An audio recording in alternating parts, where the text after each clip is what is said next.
Start कर रहा हूँ। तो पीएचडीएल का हम बेसिक समझेंगे और उसकी स्टार्टिंग हम जो आपने अगर आर्टिकल पढ़ा हो मेरा, तो उसको इंट्रोडक्शन आर्टिकल आप पढ़िए।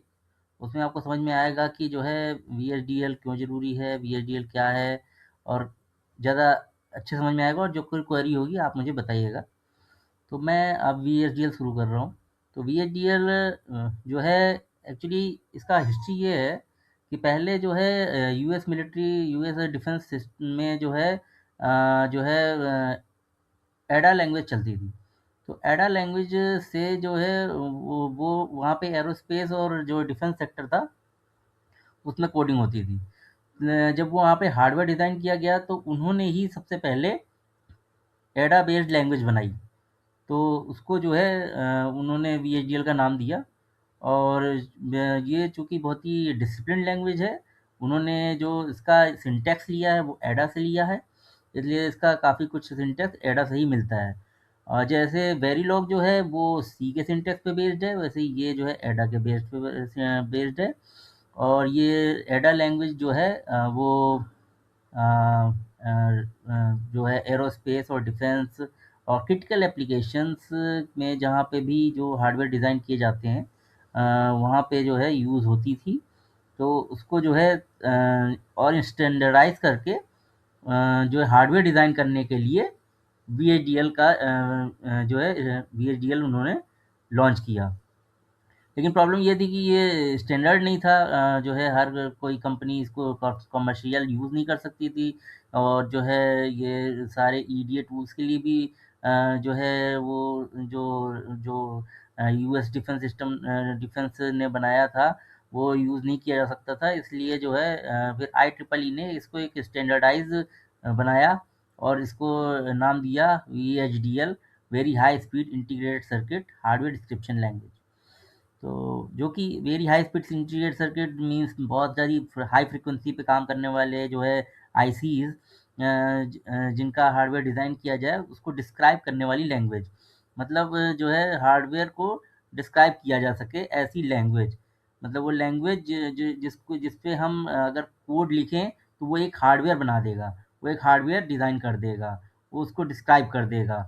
इसलिए उसको एचडीएल हार्डवेयर डिस्क्रिप्शन लैंग्वेज कहते हैं। तो हम शुरुआत करते हैं। जैसे इंडिया में अभी हाल ही में जो है सेमीकंडक्टर इंजीनियरिंग के ऊपर काफ़ी जो है इसका फ़ोकस किया गया है। तो इसके जो यहाँ पे अब इंडिया में इसकी ग्रोथ है। तो जो है पहले क्या होता था, इंडिया में डेवलप होता था, डिज़ाइन होता था। और जो है जो बाद में जो फ्रंट एंड और बैक एंड के बाद जो लास्ट में जो मास्क के बाद जो है मास्क जो बनता था, वो मास्क जो है जब वो असली रियल में आईसी में बनने जाता था, तो वो फाउंड्रीज़ में बनने जाता था बाहर देशों में। अब वो फाउंड्री जो है वो इंडिया में खुद बनाई जा रही है। तो यही यहाँ पे अब स्टार्ट किया जा रहा है। और यही $20 बिलियन का जो फाउंड्री होता है वो यहाँ पे इस्टेब्लिश किया जा रहा है। तो वहाँ पे बेसिकली क्या होगा कि ये जो आरटीएल है इसका गेट लेवल से ट्रांजिस्टर लेवल पे से में जो जो अब तो आगे बहुत टेक्नोलॉजीज़ आ गई हैं। उसमें जो है गेट विड्थ जो होती है वो उसकी कम से कम नैनोमीटर पे जो होती है, वो उस पे जो है फैब्रिकेशन होगा। तो अब वो इंडिया में पॉसिबल हो पाएगा। तो जो है इसमें जो है कि उसमें ऐसा जो है अब ये फैब्रिकेशन जो होगा उसमें जो है कम से कम जो है गलतियाँ हों, बहुत ही कम एरर हों, ये चांसेस बहुत ज़रूरी होते हैं। क्योंकि जब एक बार आईसी बन जाती है तो फिर वो आईसी फिर जो है बहुत ज़्यादा मास लेवल पे बनाई जाती है। तो मास लेवल बनाई जाती है तो जब उसमें एक भी एक फेल्योर आ जाता है तो वो पूरी की पूरी जो है वो आईसीज़ का जो है फिर वर्क नहीं करती, तो वो फंक्शनैलिटी उसकी सही नहीं रहती, तो फिर वो लॉस में जाती है। इस जो है इस कॉस्ट को कहते हैं नॉन रिकरिंग इंजीनियरिंग कॉस्ट। ये बहुत इम्पोर्टेंट कॉस्ट होती है। और जब हम काफ़ी हाई स्केल पे जब हम इसको जो है डेवलप करते हैं आईसीज़ को, तो जो है ये एक बड़ा जो है लॉस होता है। इसलिए इसको बचाने के लिए हमारी डिज़ाइन इतनी परफेक्ट होनी चाहिए कि कम से कम जो है वो ये फंक्शनैलिटीज़ जो है कभी मतलब मिसबिहेव ना करें, उनका जो है मिस फंक्शनैलिटीज़ ना हो उसमें आईसीज़ में। उसका बिहेवियर सही रहे, जो बिहेवियर चाहिए हमें आईसीज़ का डिफरेंट डिफरेंट सिचुएशंस में वो चाहिए, वो होने चाहिए। तो जो है वो अगर वो नहीं है तो फिर वो जो है वो फिर बाद में लॉस में कन्वर्ट हो जाता है। उसी को मैंने कहा मिसबिहेवियर मतलब जो बिहेवियर होना चाहिए था स्पेसिफिकेशन के बेस पे आईसीज़ का, वो नहीं हो रहा। तो जो है इसको जो है कम से कम करने के लिए या हटाने के लिए जो है, जो लैंग्वेज है वो उसका सिंटैक्स ऐसा होना चाहिए कि जिसमें एरर बहुत ही कम हो, बहुत ही कम एरर प्रोन हो। तो जो है वो लैंग्वेज जो है वो वीएचडीएल है। तो इसलिए जो है वीएचडीएल अभी भी ख़त्म नहीं हुई है, क्योंकि ये एयरोस्पेस और डिफेंस सेक्टर में जो है और जहाँ भी क्रिटिकल एप्लीकेशंस होती हैं वहाँ पे यूज़ की जाती है, तो ये कभी ख़त्म नहीं होती है। ये कभी ख़त्म नहीं हो सकती है, क्योंकि वेरिलॉग सिस्टम वेरिलॉग आ चुकी है, लेकिन वीएचडीएल एक अलग ही अपना स्कोप रखती है, अलग ही पोजीशन रखती है। और ये अभी भी इंडस्ट्री में यूज़ हो रही है, अभी भी जो है इन दोनों सेक्टर्स में यूज़ हो रही है, और जहाँ क्रिटिकल एप्लीकेशन है वहाँ यूज़ हो रही है। और जो है यूरोप एरिया जो है वो पूरा इसमें वीएचडीएल को ही यूज़ कर रहा है। यूएस में वेरिलॉग है, और इधर यूरोप में जो है वीएचडीएल का यूज़ होता है। तो हम ये देख सकते हैं कि जो है जो चिप डिज़ाइन है, वो पहले फाउंड्रीज़ में जाती थी। जैसे आप इस फिगर में देख सकते हो कि पहले चिप यहाँ पे आर्टिकल डिज़ाइन हो गई, अब आर्टिकल डिज़ाइन जो है वो बाद में जो है यहाँ पे फैब्रिकेशन के लिए बाहर विदेशों में चली गई। तो यहाँ जो है बस डिज़ाइन होता था इंडिया में, उसके बाद फिर जो है जो उसका जो आईसीज़ बनने के लिए जो फैब्रिकेशन होता था, वो बाहर के देशों में होता था। लेकिन अब ये इंडिया में शिफ्ट हो रहा है। तो इंडिया में फैब बनेगा तो इंडिया में ही डिज़ाइन भी होगा, और इंडिया में ही जो है उसकी जो है फैब्रिकेशन भी होगा, और असेंबली भी होगी और टेस्टिंग भी होगी। तो ये जो शिफ्टिंग हो रही है ये ग्लोबल मैन्युफैक्चरिंग की ओर हो रही है। अब इंडिया में भी मैन्युफैक्चरिंग हो सकेगी। तो जो अब पहले जो है उसकी जो कॉस्ट आती थी वो $3 बिलियन आती थी, जो कि अब जो है जो फैब्रिकेशन होता है वो जो है $20 बिलियन के आसपास होता है। तो वो जो है वो इन्वेस्टमेंट जो है इंडियन गवर्नमेंट अब जो कर रही है, और जो है उसका इफ़ेक्ट दिखाई देगा। और ये जो है अब डिफेंस और एरोस्पेस और अदर क्रिटिकल एप्लीकेशंस में जहाँ पे भी फील्ड है, या कंज्यूमर इलेक्ट्रॉनिक्स में भी जहाँ पे बहुत ज़्यादा क्रिटिकल है, क्रिटिकल एप्लीकेशंस हैं, वहाँ पे भी जो है वीएचडीएल का यूज़ होगा, और वीएचडीएल के थ्रू जो है फिर बाद में जो है ये चिप डिज़ाइन होगी, और चिप डिज़ाइन जो है मैन्युफैक्चरिंग के बाद फैब्रिकेशन होने के बाद मार्केट में आएँगी। तो इसका जो जो इंडिया ने जो है शुरुआत किया है वो सेमीकंडक्टर इंजीनियरिंग के डेवलपिंग के हिसाब से स्टार्ट किया है।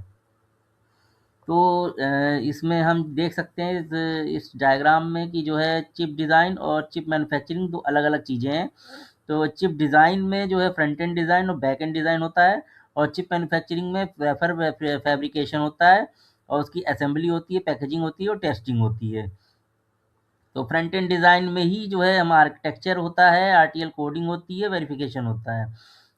जो हमारा वीएचडीएल हम जो पढ़ा रहे हैं वो इसी में आता है, फ्रंट एंड डिज़ाइन में। और वो वीएचडीएल जो है इसी आरटीएल कोडिंग का एक पार्ट है। तो कोडिंग वेरिलॉग में भी हो सकती है, वीएचडीएल में भी हो सकती है, सिस्टम वेरिलॉग में भी हो सकती है। और इस सबसे पहले एक आर्किटेक्चर बनता है। अगर ये बहुत बड़ी आईसी है तो उसका सबसे पहले आर्किटेक्चर बनेगा। वो जो है आरटीएल आर्किटेक्ट होगा वो बनाएगा, और वो उसको एक ब्लॉक डायग्राम में कन्वर्ट करेगा, उसमें उसका जो है उसका डिज़ाइन करेगा। उस डिज़ाइन में हर ब्लॉक को जो नीचे अपने जो नीचे इंजीनियर्स हैं उनको वो ब्लॉक देगा, उसकी कोडिंग वो करेंगे। वो वेरिलॉग में भी कर सकते हैं, वीएचडीएल में भी कर सकते हैं। और फिर एक अलग टीम जो होती है वो होती है वेरिफिकेशन टीम। वो वेरिफिकेशन टीम उस आईसी की वेरिफिकेशन करेगी। वेरिफिकेशन वेरिलॉग में यूवीएम के बेस पे होती है, और जो है वीएचडीएल में जो है अलग अलग टेक्नोलॉजीज़ हैं, वो आगे के लेक्चर्स में बताऊँगा। और बैकएंड डिज़ाइन में जो है उसका प्लेसिंग, राउटिंग, टाइमिंग और साइन ऑफ ये सब देखा जाता है। और जो है उसमें जो है वो मतलब उसको कम से कम नैनोमीटर टेक्नोलॉजी पे जो है जो है उसको जो सपोर्ट कराने की कोशिश की जाती है। कम से कम जो है नैनोमीटर, मतलब वो गेट विड्थ होती है जो नैनोमीटर में होती है, तो वो उस तक पहुँचते हैं और वहाँ पे उस गेट विड्थ पे जो है उसको उसको डिज़ाइन किया जाता है और उन कंपोनेंट्स को प्लेस किया जाता है और इतना जो है ज़्यादा से ज़्यादा कंपोनेंट्स को उस एरिया में प्लेस किया जाए। इसके लिए भी एल्गोरिथम्स होती हैं, इसके तरीके होते हैं और उनके टूल्स होते हैं। साथ में टाइमिंग देखी जाती है, वहाँ से क्लॉक्स कितनी देर में पहुँच रही है, उसका क्लॉक स्क्यू सही है कि नहीं है, ये सब देखा जाता है। सिंथेसिस में जो है उसको देखा जाता है, गेट लेवल सिमुलेशन विमुलेशन सब करके देखा जाता है, उसमें सब सही है कि नहीं है। डीएफटी डिज़ाइन फॉर टेस्टेबिलिटी होती है, वहाँ पे चेक किया जाता है, पैटर्न होता है, उससे टेस्ट किए जाते हैं। और इधर चिप मैन्युफैक्चरिंग में फिर वो जो है बैकएंड डिज़ाइन से मास्क फिर वो फैब्रिकेशन डिपार्टमेंट को चला फैब्रिकेशन में चला जाता है, वहाँ पे वो वेफर के ऊपर जो है उसका फिर जो है चिप्स को क्रिएट किया जाता है। उसके वो अलग मेथड्स हैं, वो चिप मैन्युफैक्चरिंग का पार्ट है। सो आर्किटेक्चर में क्या कहला आर्किटेक्चर अगर डिज़ाइन का कहा जाए तो ये पहले फ्रंट एंड होता है, पहले हम आरटीएल डिज़ाइन करते हैं, वेरिफिकेशन करते हैं और तब तक करते हैं जब तक उसका जो है जो हमारे स्पेसिफिकेशन है वो पूरी तरीके से कंप्लीट नहीं हो जाते। जब तक जो है उसमें एक भी जो है उसमें बग ख़त्म नहीं हो जाए। वैसे बग तो कभी ख़त्म नहीं होते, लेकिन पूरा कोशिश की जाती है, कवरेज उसकी की जाती है कि कम से कम 95 के ऊपर रहे, 96, 97, 99 तक रहे। तो इतना किया जाता है ताकि जो है हमारी जो है वो जो जो जो जो जो आईसी का फेल्योर है वो बहुत ही कम हो या बिल्कुल भी ना हो, इसके चांसेस ज़्यादा अच्छे हों। तो जो है उसके बाद फिर जो है ये जब आर्टियल डिज़ाइन हो जाता है तो फिर वो बैकएंड में जो जाता है, बैकएंड में उसका रियलाइज़ किया जाता है फिज़िकली कि उसको कैसे प्लेस करना है, कैसे उसको उसका लेआउट बन के तैयार होता है। वो लेआउट जो है वो मैन्युफैक्चरिंग को भेज दिया जाता है, फैब्रिकेशन डिपार्टमेंट को, और वो फिर रियल में वहाँ पे वेफर के ऊपर फैब्रिकेट करते हैं।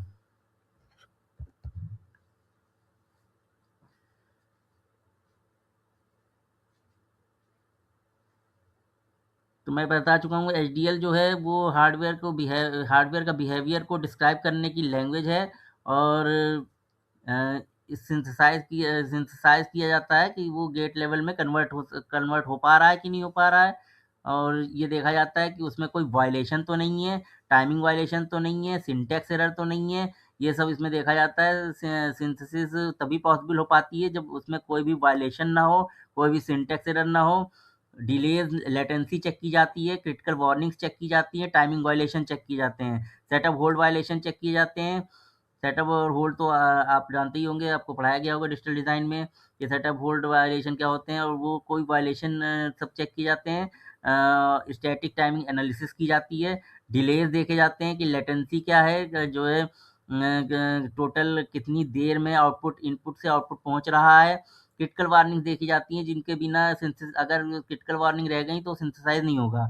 इसलिए क्रिटिकल वार्निंग रिमूव करना जो है नेसेसरी होता है, इसलिए क्रिटिकल वार्निंग को रिमूव किया जाता है।